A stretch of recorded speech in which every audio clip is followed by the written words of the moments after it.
Shalom everyone, ate once again. Guys, for today's vlog, another infinitive verb ang isi-share ko sa inyo. At pag-aaralan natin ang conjugation ng infinitive to destroy. In Hebrew, laharos.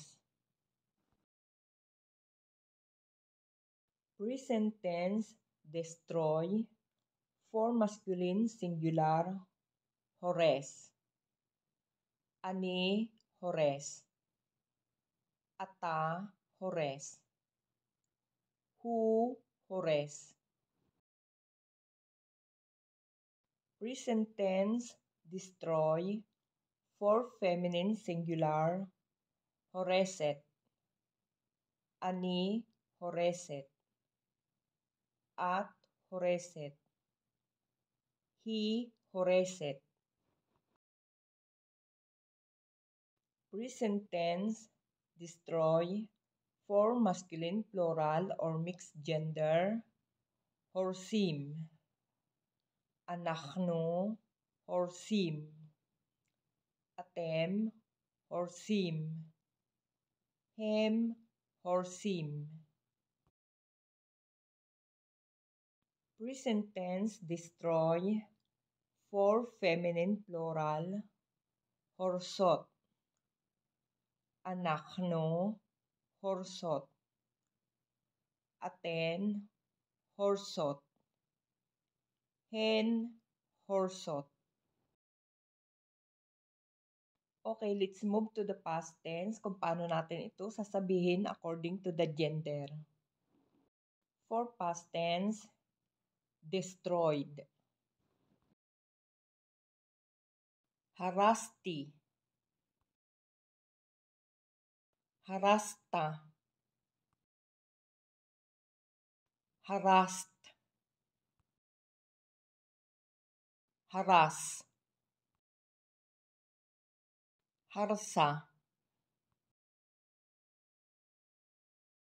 Harasnu. Harastem. Harasten. Harsu. Harsu. Okay guys, for future tense, will destroy. Ani, eheros. Ata, taharos.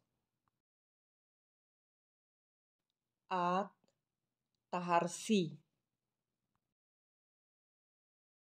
Hu, yaharos. Hi, taharos. Anachnu, naharos. Atem, taharusu.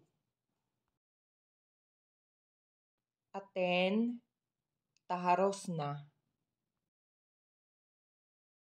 Hem, yaharusu.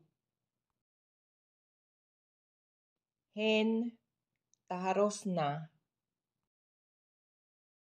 Okay guys, ito naman ang imperative or ang command.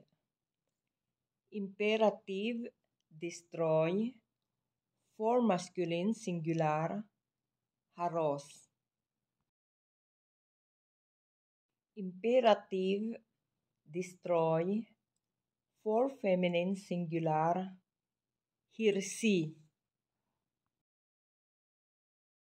Imperative, destroy. For masculine, plural, hirsu. Imperative, destroy. For feminine, plural, harosna. Okay guys, muli dito po natatapos ang vlog na ito. Sa mga hindi pa po nakasubscribe, please subscribe na at huwag rin kalilimutang mag-like, mag-share at pakiclick na rin po ang notification bell para lagi kayong ma-notify kapag may mga bagong videos na upload. At maraming salamat po sa inyong lahat sa walang sawang panunood sa aking mga vlog. Guys, see you on my next vlog. Lihit raot.